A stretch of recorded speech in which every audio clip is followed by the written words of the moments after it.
Okay. So modern democratic government can be classified into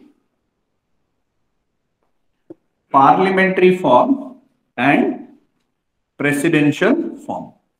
This is mainly on the basis of the relationship between executive and legislature. This classification of presidential form of government. So India is a parliamentary form of government. UK is a parliamentary form of government. Canada is a parliamentary form of government. Whereas the US is the presidential form of government.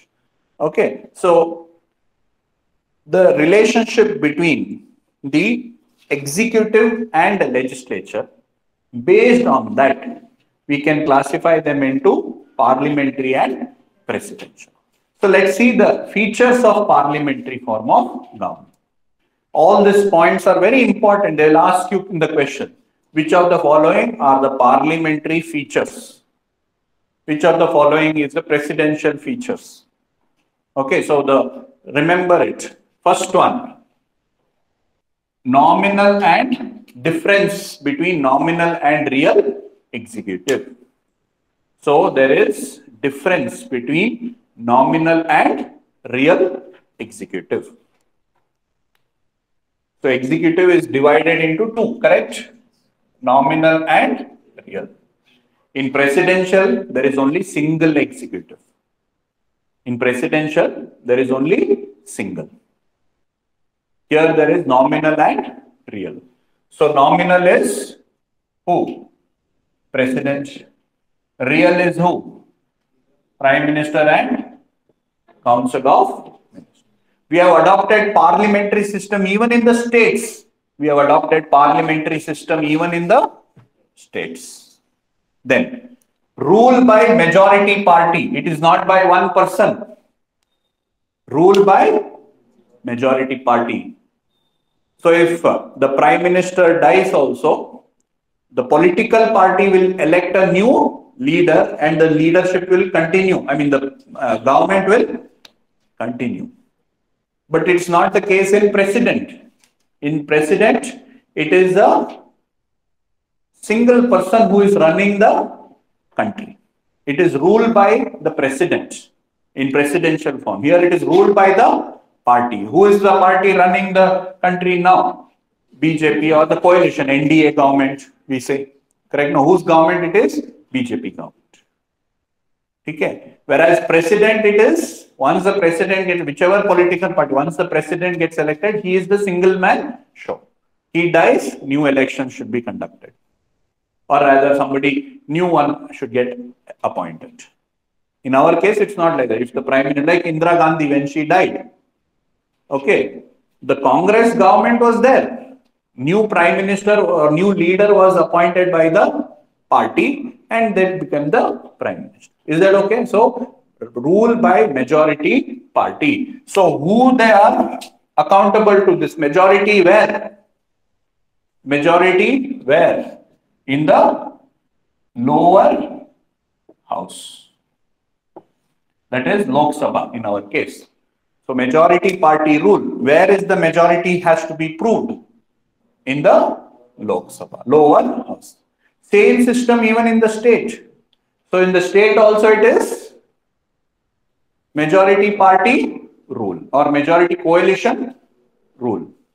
And accountable to what? Lower house. Which is the lower house in the state? Legislative Assembly.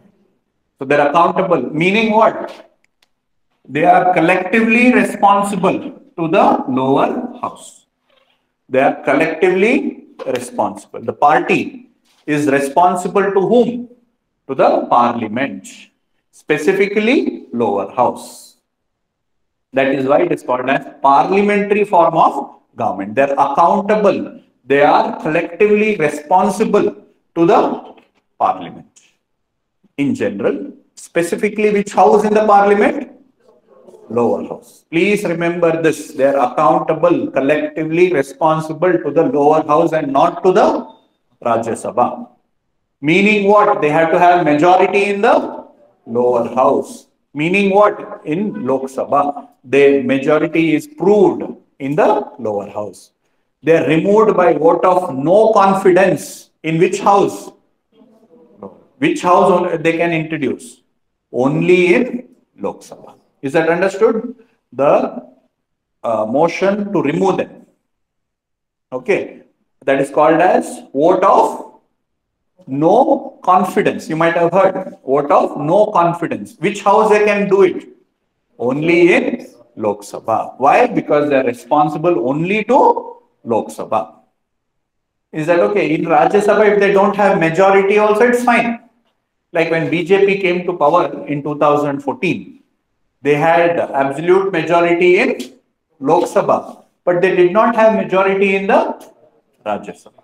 Did you understand? Okay, so Rajya Sabha cannot pass confidence and no confidence motion. Okay, is that understood, all of you? Right. Next, political homogeneity, meaning they belong to the same political ideology. They belong to the same political ideology. All of them belong to the NDA, BJP, like that, present government, right? So they have political homogeneity. They have to be part of that political. Okay, next, double membership. This also is very important point. Double membership, dual membership, meaning what? Executive is also a member of legislature. I'll repeat, executive is a member of legislature. Automatically they are a member. Matlab, they have to be a member, dual membership. That's what I told you, relationship between executive and legislature. So here the executive is also part of the legislature. Prime Minister, Council of Ministers, they are members of Parliament. They can become Prime Minister and ministers only if they are MPs. Did you understand? So ministers are also MPs. Similarly, in the state, ministers are also MLAs. If they are not MPs, they cannot become ministers. If they are not MLAs, they cannot become ministers. Dual membership. Presidential, it's not like that. Separation. MLAs, MPs are only separate, ministers are only separate. Elections are held separately. Here, do you have elections for PM? No. What elections is there? You elect your MPs. Whoever gets majority becomes the Prime Minister. But in presidential form of election, there is two types of election. You elect the president separately, you elect the MPs separately. You understood? So they are separate. So the president is not a member of Parliament. Here, Prime Minister is a member of Parliament. So that's the meaning of double membership. Members of both executive and legislature. Very important point. This nominal real head, majority party rule, collective responsibility, dual membership. Then leadership by Prime Minister. The government is a cabinet form, but leader is the Prime Minister. Party is running the government, but the leadership is the Prime Minister. Whereas the president, he is the leader, he is the party, everything is himself. Okay, then lower house is not permanent, it dissolves. So in India, after every 5 years, so it is dissolved. Lower house dissolves. Does Rajya Sabha dissolve? No.